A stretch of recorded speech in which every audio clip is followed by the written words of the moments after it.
Study IQ IAS, आपका selection हमारा mission. Hello बच्चों, आज हम पढ़ने वाले हैं लिबरलिज्म, है ना। क्योंकि हमारे सिलेबस में दिया हुआ है लिबर्टी। अब वो चाहे जीएस पेपर 2 में हो या फिलॉसफी में हो, लिबरलिज्म एक ऐसा टॉपिक है जो घूम फिर के कहीं ना कहीं आ जाता है, कनेक्ट होता है, यहाँ तक कि इसका इम्पैक्ट आपको इकोनॉमिक्स के पेपर में भी देखने को मिलेगा, है ना। आप जब केनेजियन इकोनॉमी पढ़ते हैं तो वहाँ पे कहीं ना कहीं वो क्लासिकल इकोनॉमिक्स के अगेंस्ट में जा रहे होते हैं। तो क्यों ना आज इसको बहुत अच्छे से समझ लिया जाए कि लिबरलिज्म है क्या। तो लिबर्टी या लिबरलिज्म का जो आइडिया है, पहले लिबरलिज्म का समझते हैं कि ये जो आइडियाज हैं ये एज ऑफ एनलाइटनमेंट से आया। जब एनलाइटनमेंट यूरोप में हुआ तो वहाँ पे बहुत सारे थिंकर्स ने ये कहा कि यार जो इंसान होता है वो एक रैशनल होता है ना, वो रैशनल प्राणी होता है। Human being is rational, and when human being is rational तो उस पे बहुत सारे रिस्ट्रिक्शंस आप मत लगाओ, है ना। उसको फ्री छोड़ो, उसको लिबर्टी दे दो, है ना। क्योंकि वो कोई भी डिसीजन लेगा तो वो रैशनल अपने रीजन का इस्तेमाल करके लेगा। तो बहुत ज्यादा रेस्ट्रिक्शंस कहीं ना कहीं उसकी पर्सनैलिटी को हैम्पर करेंगे। तो जो अननेसेसरी के रिस्ट्रिक्शंस लगा के आपने रखे हैं, बहुत सारे हर्डल्स उसकी पर्सनालिटी डेवलपमेंट में क्रिएट किए हैं, चाहे वो स्टेट ने किए हों, चाहे वो चर्च ने किए हों, या चाहे सोसाइटी ने किए हों, उन सबको हटाया जाए। ये लिबरलिज्म या लिबर्टी के बेसिक आइडियाज हैं। जॉन लॉक नाम का एक थिंकर आता है which is related to classical liberalism, और जॉन लॉक ने सीधा सीधा एक ही बात कही, that man has in 3 inalienable rights, that is liberty, equality, liberty, life and property. Liberty, life and property. And these 3 inalienable rights must be unrestricted.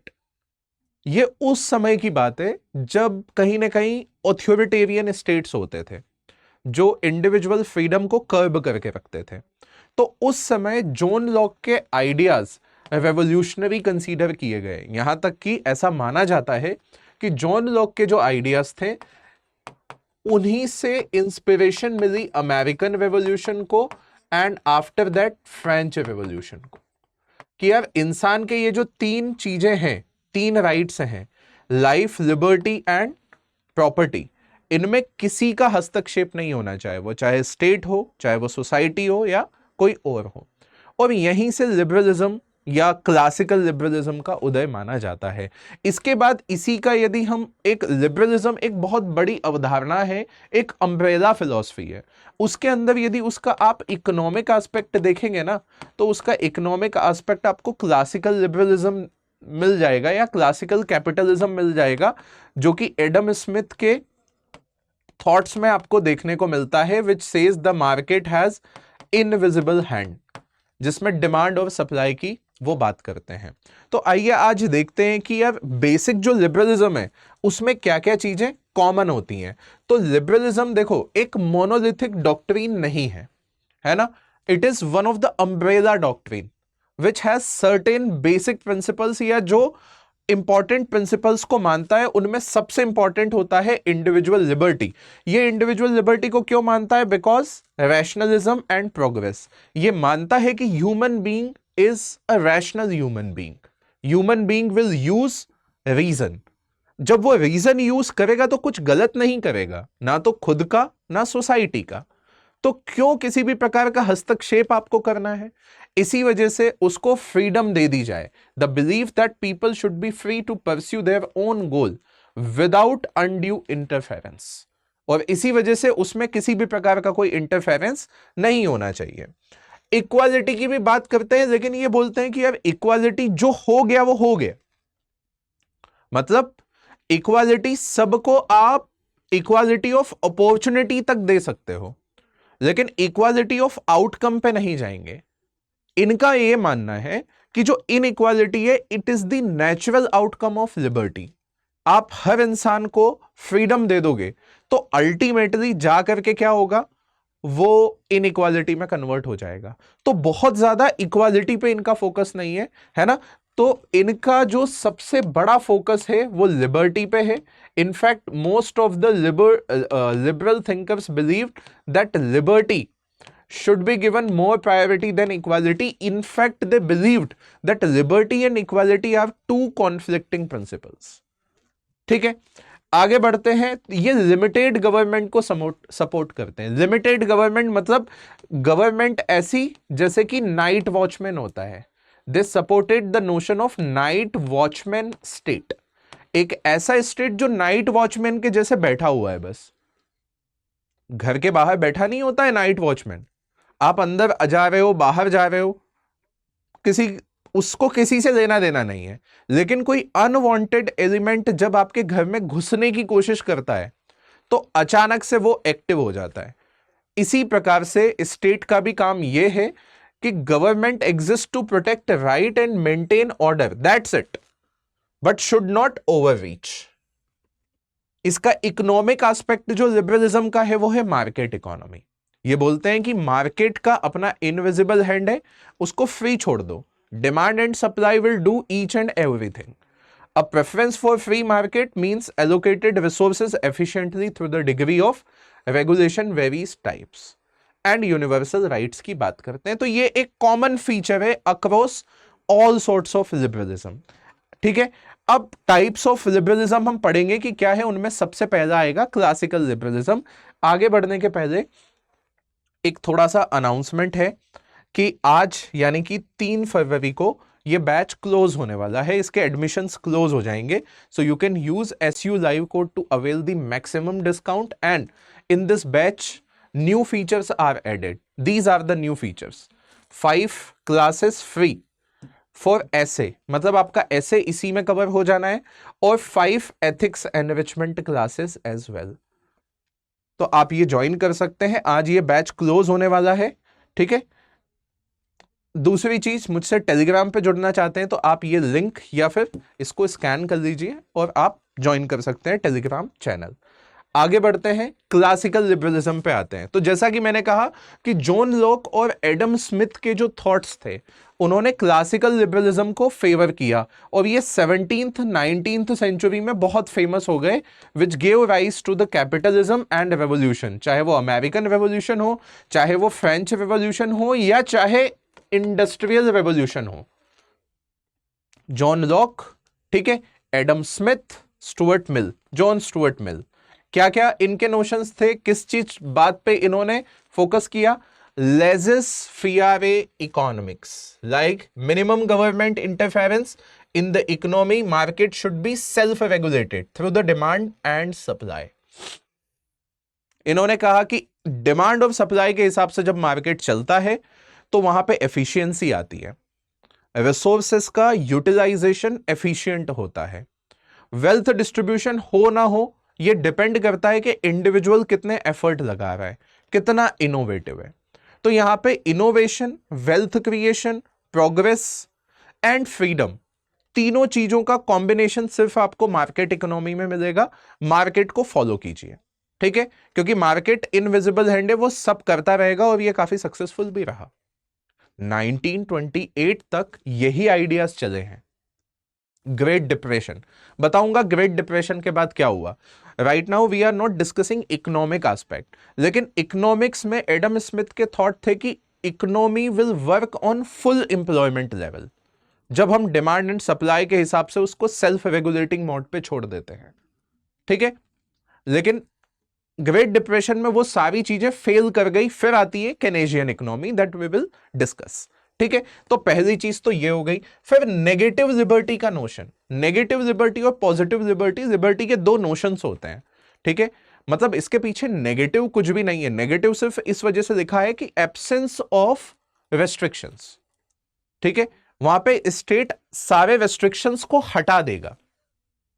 इसका मतलब ये नहीं है कि नेगेटिव किसी लिबर्टी किसी नेगेटिव सेंस में है। State will try to remove all sorts of restriction, all sorts of, you can say, constraints which will hamper your freedom of speech, expression or something like this. Example के तौर पे आप इसको negative liberty के notion को समझना है तो आप अच्छे से समझिए कि कॉलोनियल रूल, जब हम आजाद नहीं हुए थे उसके पहले की जो स्टेज थी, we were demanding negative liberty from the British colonialism.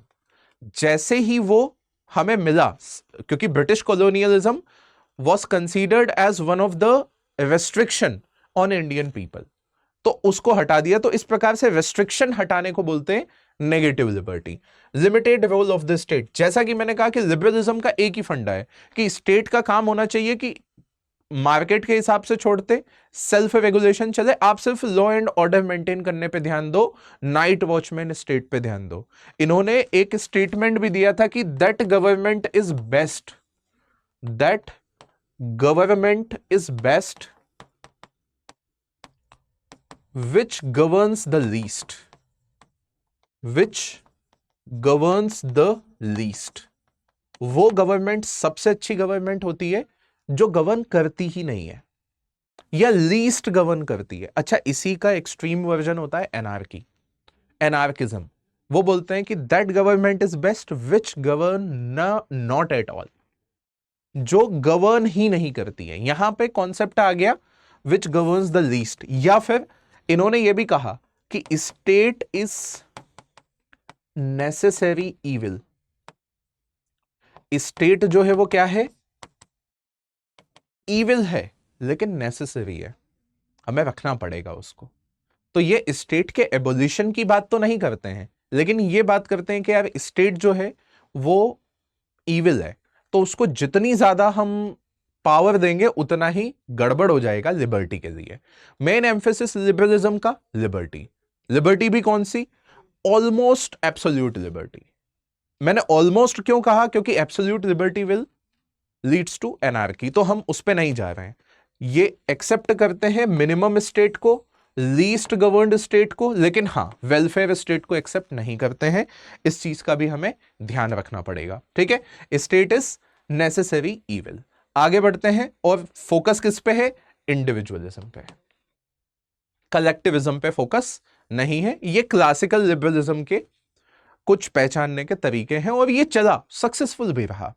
Classical liberalism का सबसे इंपॉर्टेंट जो एस्पेक्ट था वो था fight against authoritarianism, authoritarian rule. वहां पे ये चीज बहुत काम आती है।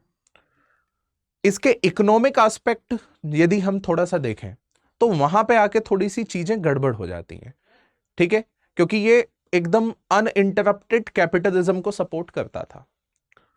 1928 में आके ग्रेट डिप्रेशन हो गया, जबकि पूरा वेस्टर्न यूरोप मार्केट इकोनॉमी था, मार्केट फोर्सेस हर चीज कंट्रोल करती थी, लेकिन तब भी डिमांड नहीं थी, जीरो हो गई थी, इन्फ्लेशन बहुत ज्यादा पहुंच गया था, करेंसी की वैल्यू कुछ नहीं बची थी। ये तो बोल रहे थे कि इकोनॉमी फुल एम्प्लॉयमेंट लेवल पे काम करेगी, लोग लाइन में खड़े हुए थे लेकिन उनको काम ही नहीं मिल रहा था, ग्रेट डिप्रेशन। ऐसे में एडम स्मिथ के आइडियाज फेल हो गए। एडम स्मिथ ने जो जो बातें कही थी कि मार्केट को सेल्फ रेगुलेशन मोड पे छोड़ दो, सब चीजें सॉल्व हो जाएंगी, ऐसा कुछ भी नहीं हुआ। उस समय पे केन्स आया, J.M. केन्स, और जिसके इकोनॉमिक आइडियाज को ही फॉलो करके हम केनेजियन इकोनॉमिक्स पढ़ते हैं, तो उसको मैं बताऊंगा आपको कि क्या है, ठीक है। हिस्टोरिकल कॉन्टेक्स्ट मैंने बता ही दिया। Critic, it was accused of ignoring the plight of working class et cetera. Today classical liberalism survives in libertarian movement advocating for deregulation and personal freedom. फिर आया सोशल लिबरलिज्म या मॉडर्न लिबरलिज्म, जो कि 19th और 20th सेंचुरी का था। ये भी बोल सकते हो कि जब लिबरलिज्म का इंटरेक्शन हुआ सोशलिज्म और मार्क्सिज्म के साथ, उनको काउंटर करने के लिए लिबरलिज्म ने अपने आप को मॉडिफाई कर लिया, ठीक है। लिबरलिज्म एक बड़ी अच्छी विचारधारा है, मतलब इस सेंस में कि ये मतलब बहुत कोई विचारधारा ऐसी नहीं आ रही है कि जो इसको काट ही देगी कंप्लीटली। उनके भी आइडियाज ले लिए। आइडियाज क्या ले लिए कि स्टेट वेलफेयर स्टेट हो गया, वर्कर्स की प्लाइट जो थी भाई, वर्कर्स के जो अपने ग्रीवांसेस थे उनको भी समझ लिया, उनकी प्रॉब्लम्स को भी सॉल्व कर दिया। नेगेटिव लिबर्टी के साथ तो चल रहे थे, पॉजिटिव लिबर्टी को भी लेकर के आ गए कि यार हाँ, मतलब इनेबलिंग कंडीशन प्रोवाइड करवा देंगे, तो जो भी वेलफेयरिज्म सोशलिज्म में था वो लिबरलिज्म ने ले लिया और एक नया रूप धारण कर लिया जिसे कहा जाता है social liberalism, incorporating the idea of social justice. It is in sync with T H Green, इनके थॉट्स में मिलेगा आपको पॉजिटिव लिबर्टी, या जेएम केन्स के आइडिया में मिलेगा, ठीक है, जिसे वेलफेयर इकोनॉमिक्स भी कहते हैं या केनेजियन इकोनॉमिक्स भी कहते हैं। पॉजिटिव लिबर्टी के नोशन को इन्होंने एक्सेप्ट किया। पॉजिटिव लिबर्टी के नोशंस क्या है? Not just freedom from interference, क्योंकि वो तो नेगेटिव लिबर्टी था। Here state will try to create certain enabling conditions. Example के तौर पे मैं इनेबलिंग कंडीशन का एक बहुत अच्छा एग्जाम्पल बताता हूं। आपने बच्चियों को स्कूल जाने के लिए राइट टू एजुकेशन दे दिया कि सारी बच्चियां स्कूल जाएंगी, है ना, कोई भी बच्ची स्कूल से बाहर नहीं होगी। अच्छा आइडिया है, फ्रीडम दे दी, तो एक फ्रीडम नेगेटिव लिबर्टी आपने क्रिएट कर दी।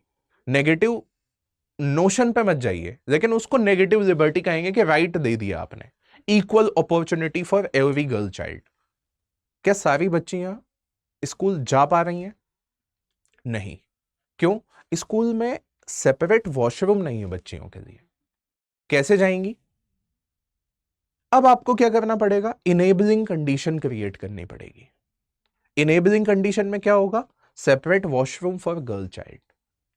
और इनेबलिंग कंडीशन क्या है? गांव में स्कूल नहीं था, बच्चियां दूर जाती थी, साइकिल दे दो बच्चियों को, स्कूल साइकिल से जाएंगी, इनेबलिंग कंडीशन। और साइकिल से भी जा रही थी तब भी उनके साथ टीजिंग होती थी, है ना, उनका आप ऐसा बोल सकते हो कि किडनैप होने का खतरा है, बहुत सारे उनके खिलाफ जो भी क्राइम्स हो सकते हैं उसका खतरा है। स्कूल को गांव तक लेकर के आ जाओ ताकि उनको ट्रेवल नहीं करना पड़े। Again enabling condition. तो इसे कहते हैं पॉजिटिव लिबर्टी, जहां पे स्टेट सिर्फ रेस्ट्रिक्शन से ही नहीं हटाता है, स्टेट इनेबलिंग कंडीशन क्रिएट करता है ताकि आप लिबर्टी सही मायनों में एक्सरसाइज कर सको। बच्चे, बहुत सारे गरीब बच्चे स्कूल से बाहर होते थे, राइट टू एजुकेशन का फायदा नहीं दिखा, ड्रॉप आउट्स होते थे। आपने क्या किया? उनको स्कॉलरशिप देना शुरू कर दिया, enabling condition. Mid day meal, enabling condition. वो सारी चीजें इनेबलिंग कंडीशन में आ गई, उसे कहते हैं पॉजिटिव लिबर्टी, ठीक है। वेलफेयर स्टेट आ गया, वही सोशलिज्म के सारे आइडियाज ले दिए। रेगुलेटेड मार्केट, मार्केट को थोड़ा सा रेगुलेट किया और सोशल राइट्स भी दे दिए। देखो, केन्स के आइडिया वहां काम आए। मैं इकोनॉमिक डायमेंशन में भी थोड़ा सा आपको बता देता हूं, क्योंकि हम केनेजियन इकोनॉमी पढ़ते भी हैं, अभी हमारे बजट में भी केनेजियन इकोनॉमी हमने देखा। केन्स ने कहा कि यार एग्रीगेट डिमांड कब बढ़ेगी, क्योंकि वर्ल्ड वॉर 2 के बाद में डिमांड एकदम खत्म हो चुकी थी, ग्रेट डिप्रेशन आ गया था, फैक्ट्रीज बंद हो रही थी, अनएम्प्लॉयमेंट बढ़ता जा रहा था। कैसे किया जाए? उसने कहा यार कि स्टेट को स्पेंड करना पड़ेगा। जो क्लासिकल लिबरलिज्म के जो आइडियाज हैं एडम स्मिथ के, वो यहां पे फेल हो गए। उसने कहा कि यदि हम एग्रीगेट डिमांड बढ़ा दें, एग्रीगेट डिमांड कैसे बढ़ाएंगे? गवर्नमेंट स्पेंडिंग करनी पड़ेगी हमें। गवर्नमेंट स्पेंडिंग, गवर्नमेंट को इंटरवीन करना पड़ेगा, या तो टैक्स कट करो और सब्सिडीज दो, इंफ्रास्ट्रक्चर इन्वेस्टमेंट करो। आपने देखा होगा बजट में ये सब होता है, वो केनेजियन इकोनॉमिक्स का ही पार्ट है। तो ये सब जब हुआ तो फिर से यूरोप की इकोनॉमी जो है वो रिवाइव कर गई, ठीक है। ग्रेट डिप्रेशन ये मैं आपको बता चुका हूं। और तीसरा आया नियो लिबरलिज्म। इसके भी आइडियाज बहुत लंबे समय तक चलते रहे।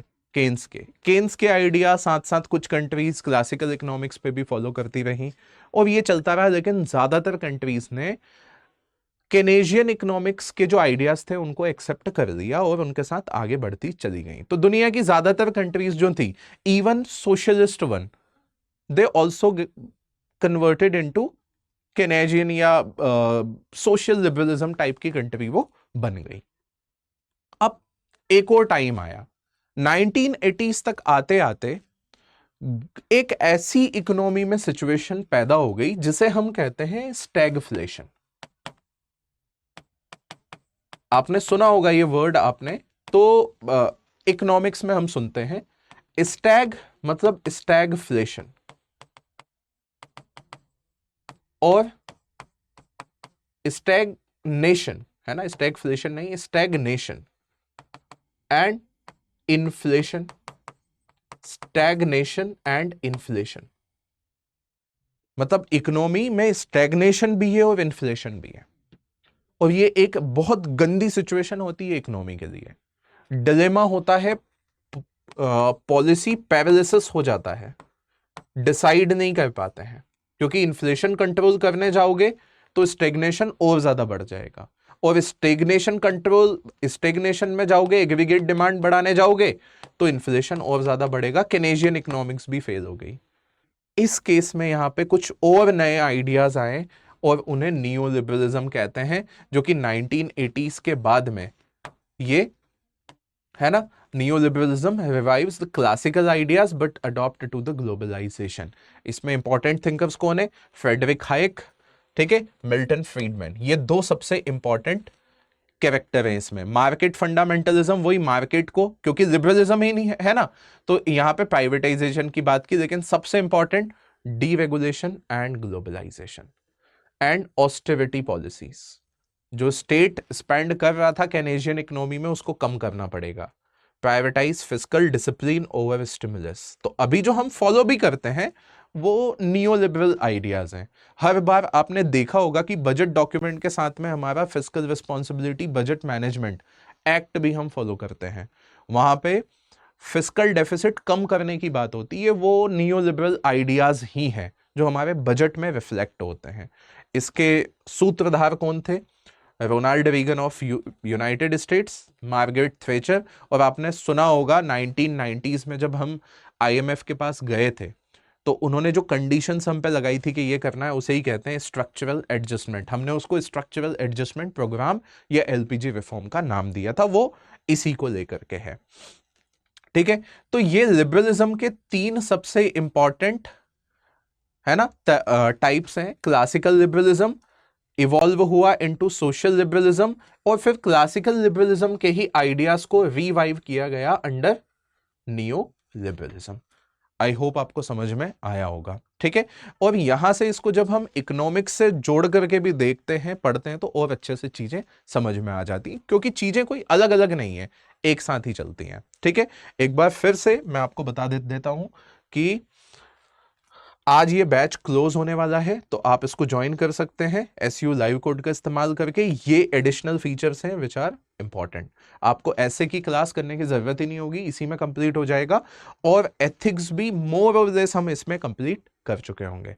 So thank you so much, will be meeting in the next lecture. Study IQ IAS, आपका सिलेक्शन हमारा मिशन।